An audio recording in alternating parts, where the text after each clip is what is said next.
Ya, sebelum mulai, saya sampaikan untuk riset topik ya.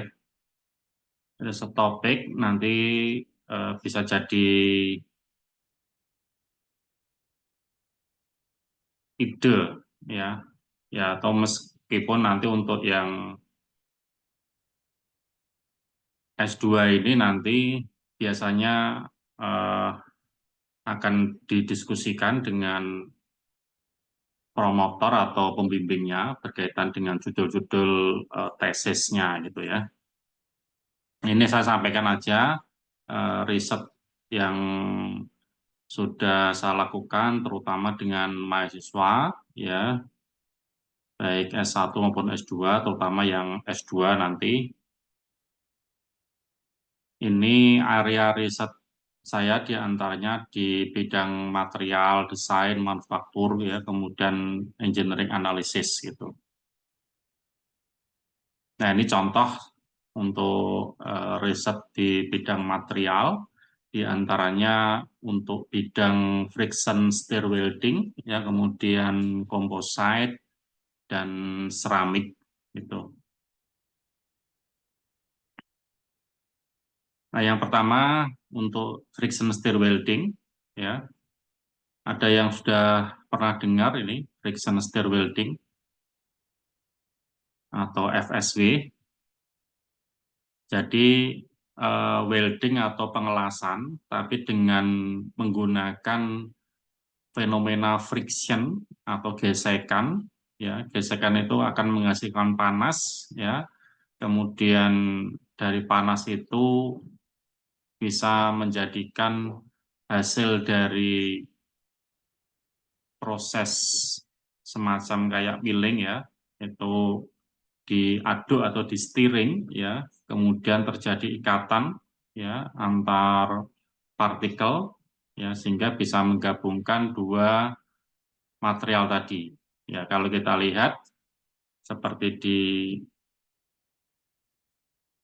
gambar ya di sini, ya kalian lihat ini prosesnya seperti milling ya, seperti milling. Jadi digunakan pahat ya, ini adalah pahatnya ya, kemudian digabungkan ini material satu, material dua misalnya di sini.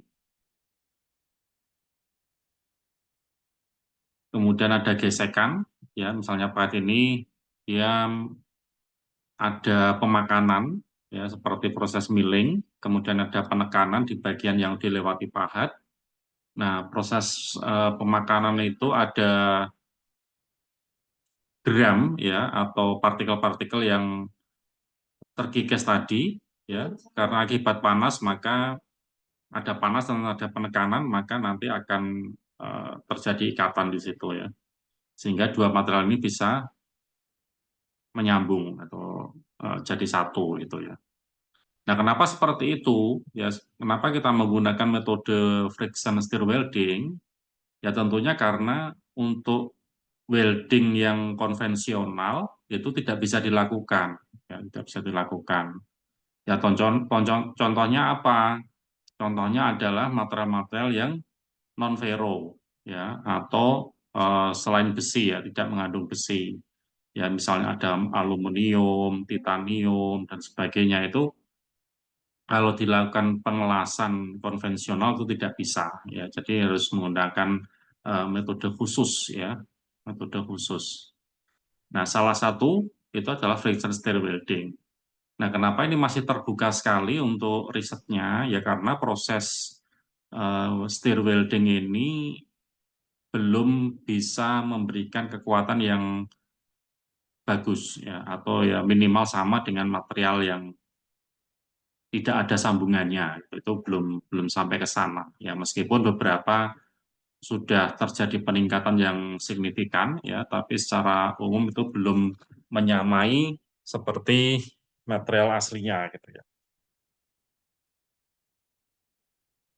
Nah, ini yang sudah dilakukan diantaranya ada variasi material ya. Kita gunakan ada material seri 1, seri 6, kemudian gabungan di antara seri 1 dan seri 6 ya, itu sudah dilakukan. Kemudian ada pemanasan ya atau preheating, ya, itu di antara ini ya ada 100, 200 ya 250 derajat Celcius ya.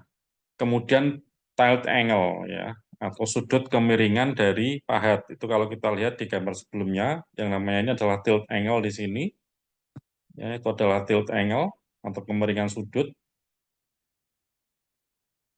Nah, kenapa ada kemiringan sudut? Ya, bagaimana kalau itu tegak lurus berarti 90 derajat.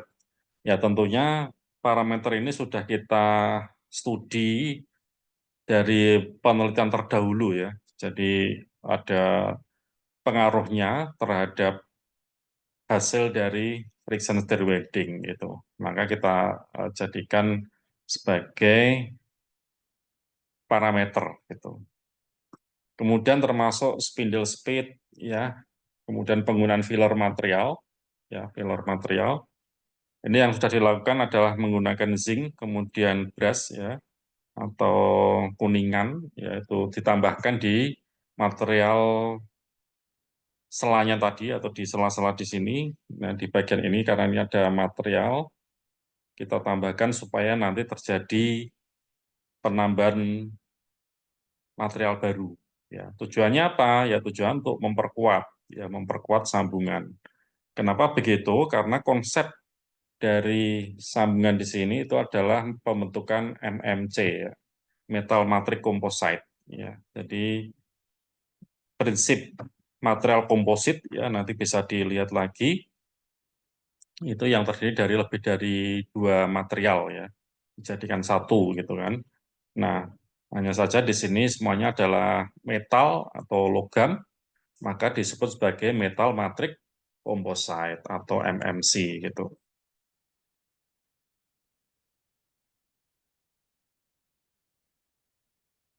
Nah, proyek selanjutnya bisa mengarah kepada penggunaan vero dan non vero. Jadi yang satu ini juga sudah dilakukan ya, diantaranya antara aluminium dan baja, ya, kemudian tembaga dan titanium. Ya, titanium ini belum ya, ini belum yang ini.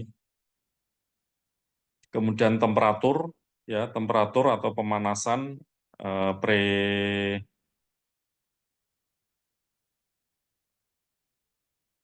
ini kalau bisa di atas 250 derajat, ya. Kemudian spindle speed dan feed rate masih bisa divariasikan termasuk penggunaan powder filer ya.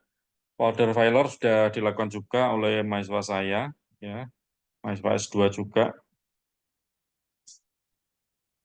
Kemudian berikutnya wet welding ya atau pengelasan basah ya. Artinya ini adalah underwater welding atau pengelasan di bawah air. Ya, ini juga ada mahasiswa S2 saya yang mengambil topik pengelasan bawah air gitu ya.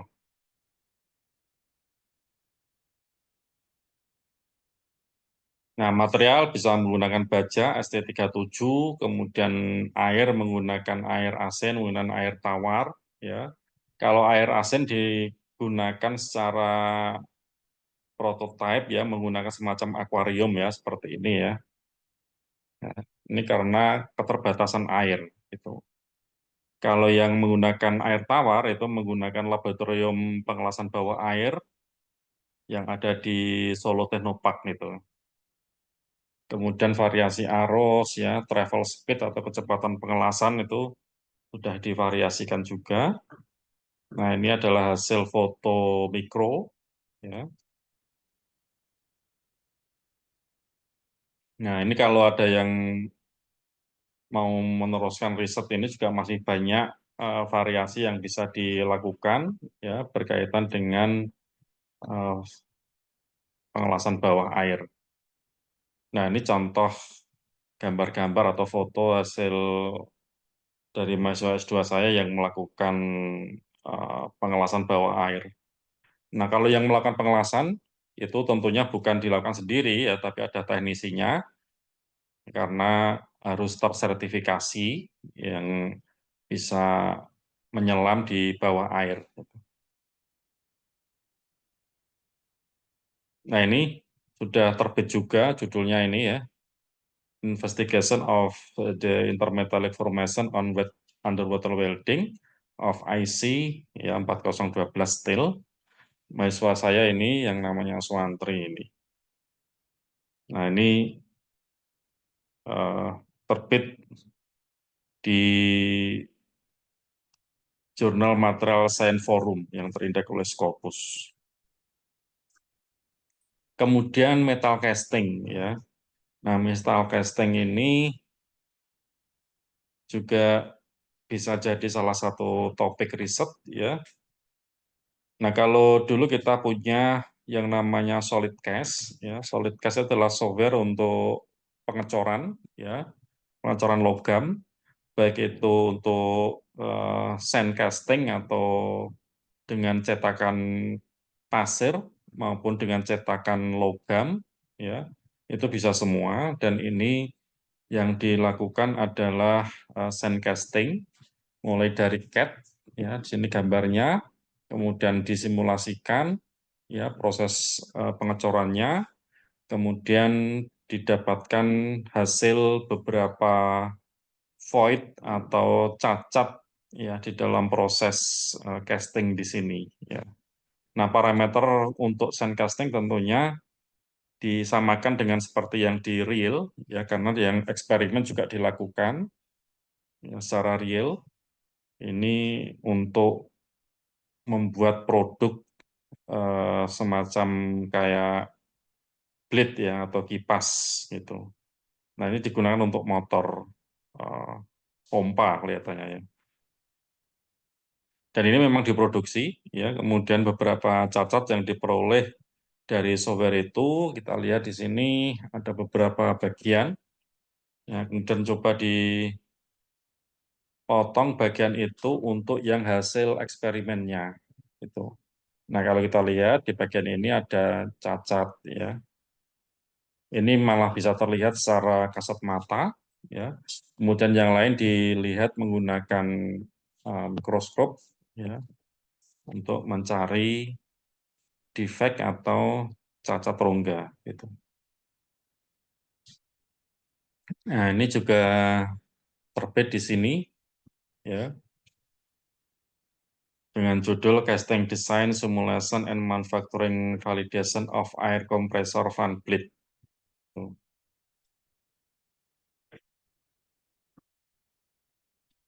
Termasuk di sini juga ada dua aplikasi ya. Ini. Kemudian berikutnya adalah seramik ya. Ini kita fokus kepada ceramic glaze atau proses glasir ya. Ini menggunakan bahan dari botol bekas ya. Botol bekas itu kita crusher ya kita haluskan ya menjadi mesh seperti ini.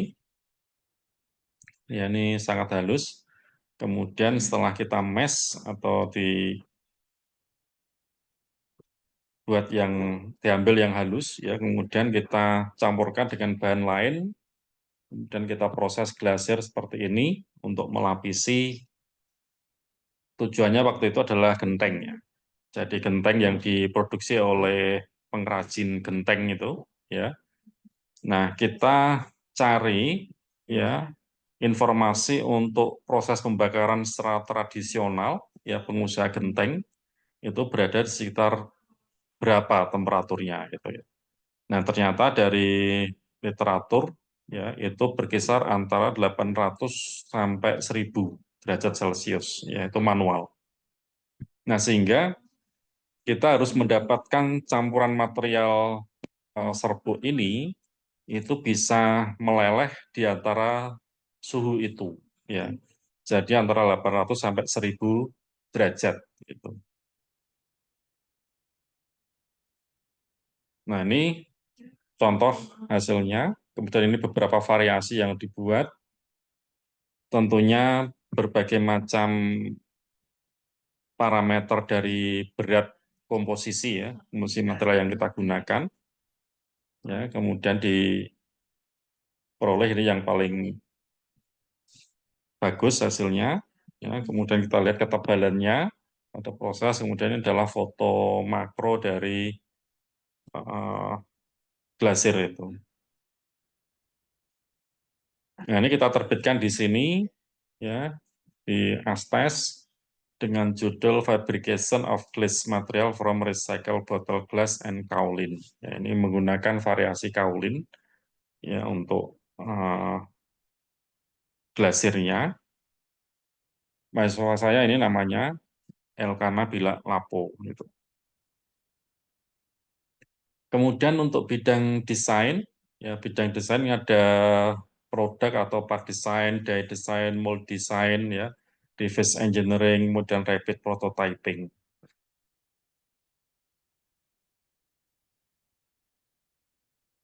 Ya ini contoh saja yang dilakukan. Ya ini mahasiswa saya Zainuddin ya, itu judulnya Design Optimization and Stress Analysis of Screw Conveyor of Rotomix. Nah ini sebenarnya tidak jadi terbit karena tidak direvisi ya sama mahasiswanya. Ya. Kemudian ini dari angkatan pertama yang waktu itu membuat desain untuk mobil SMK ya, mobil SMK ya dulu tidak ada data desainnya, akhirnya dibuat ya, diukur ya, dibongkar-bongkar, kemudian didapatkan data, kemudian digambar, termasuk sampai pada desain dash di sini atau cetakan. Nah, ini contoh ya, cetakan untuk rangka pintu belakang, kemudian dianalisis statis ya. Kemudian ini berikutnya eh, masih topiknya di design optimization. Ini untuk pegas daun kendaraan VR ya. Ini ceritanya dari mahasiswa S2 itu melakukan kunjungan industri ke perusahaan VR ya. Kemudian mendapat data desain ya, kemudian diminta atau dijadikan topik ya untuk tesis gitu ya. Ini adalah pegas daun yang belakang ya. Jadi awalnya ini ya dia menggunakan ada pegas daunnya itu ada beberapa ulir di sini atau alur ya. Nah, ini divariasikan nanti berbagai bentuk alurnya terhadap tegangan yang terjadi.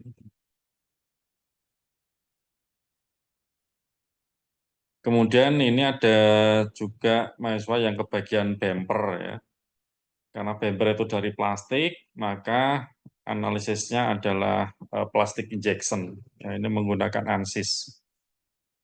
Kemudian yang bagian kap mesin, ya kap mesin di sini, ya ini menggunakan ANSYS juga. Ini diuji uji tabrak, tapi yang pedestrian atau pejalan kaki.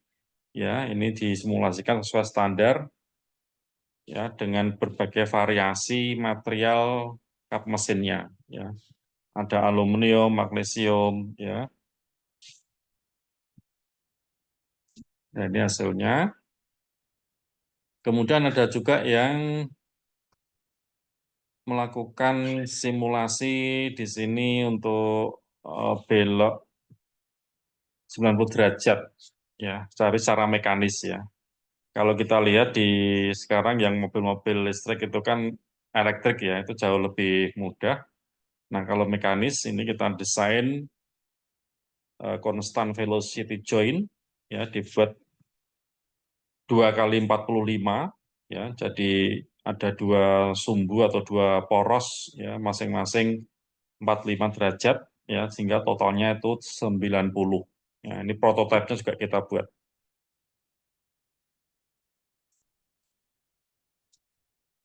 Kemudian ini untuk forming atau pembentukan ya. Forming itu menggunakan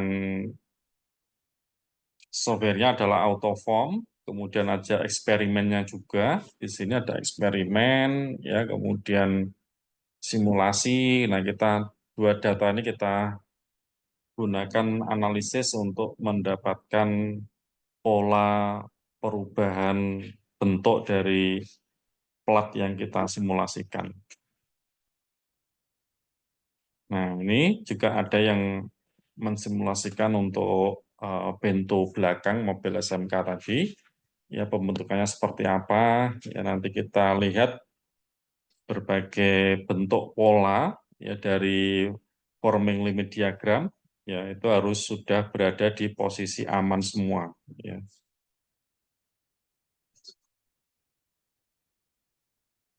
Nah, kemudian ada juga yang membuat desain dan analisis. Ini ada piston, connecting rod, kemudian crankshaft. Ya. Ini punyanya atau komponennya mobil Innova ya kalau tidak salah. Kemudian dilakukan analisis menggunakan ANSYS ya, itu thermal analysis.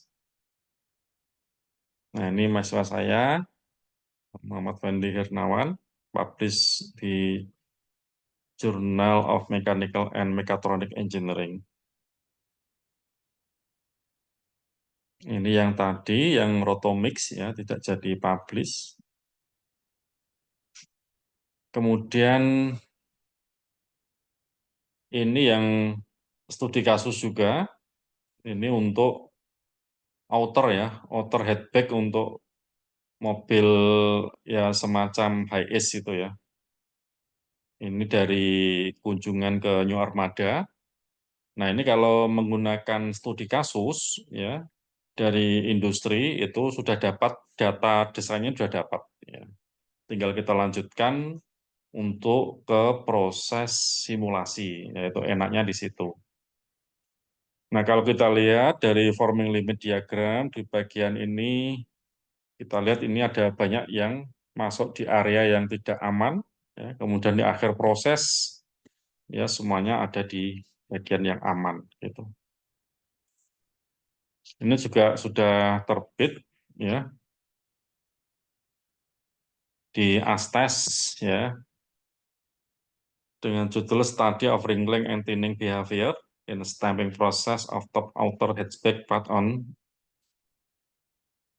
SJCA and SPCC material. Itu jenis materialnya. Jadi jenis material ini diambil dari PT New Armada juga, ya sesuai material yang ada. Ya, kemudian kita juga dapat data teknisnya ya dari New Armada ya untuk data. Karena data itu nanti akan kita masukkan ke software gitu ya. Kemudian ini juga dari mahasiswa saya membuat tesis, ini studi kasus juga. Ini adalah pembuatan lemari plastik ya, lemari plastik dari awal sampai akhir sampai packaging ya. Produknya itu namanya Arisa ya. Ini di Semarang pabriknya di, karena mahasiswa saya ini bekerja di situ ya sehingga punya akses untuk data-datanya.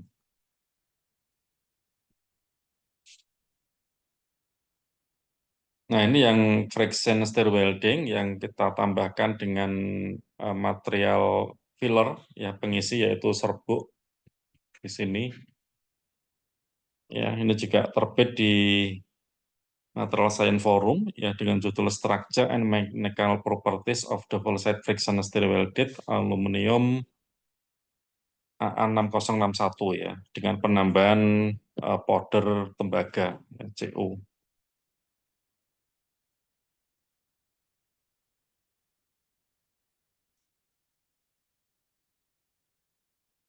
Nah, kemudian berikutnya eh, ada juga yang mengerjakan nanofluid ya. Nanofluid ini terbit juga di Q2 ya ini mahasiswa saya Mas Danu Riswanto. Ini dengan judul Effect of Flow Rate and CNM Concentration in Nanofluid on the Performance of Convective Heat Transfer Coefficient gitu ya. Jadi kita gunakan, kita develop alat ujinya, kemudian membuat nanofluidnya, ya beberapa konsentrasi kita buat, kemudian kita uji, perpindahan panasnya, ya koefisien perpindahan panas gitu. Nah, dari situ ya data itu nanti kita olah kemudian dijadikan artikel ilmiah. Kemudian ini juga sama ya. Ini masih berkaitan dengan nanofluida.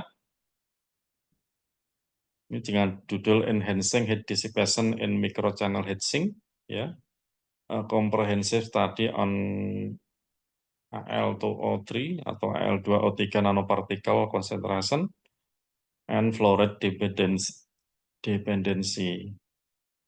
Ini mahasiswa saya ini adalah ini, ya, Anas Isomuddin.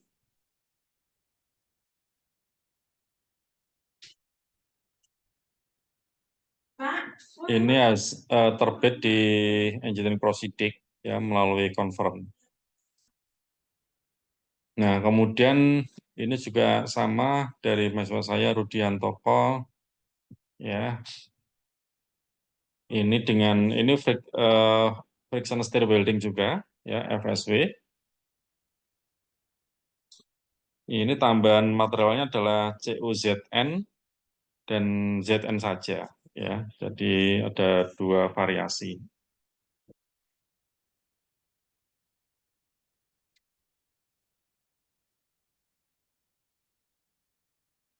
Kemudian ini juga dari mahasiswa saya, ini Mas Friendly ya. Ini berkaitan dengan pembuatan sebetulnya welding, tapi digunakan untuk tools ya atau pahat ya. Jadi dia menggunakan smelted carpet steel ya. Ini menggunakan TIG dan MIG welding. Nah, nanti secara lengkap bisa dilihat ya publikasi saya dicari aja di Scopus ya, atau di Google Scholar dan Sinta gitu. Oke, itu untuk pengantar ya berkaitan dengan tema riset yang nanti bisa dijadikan ide.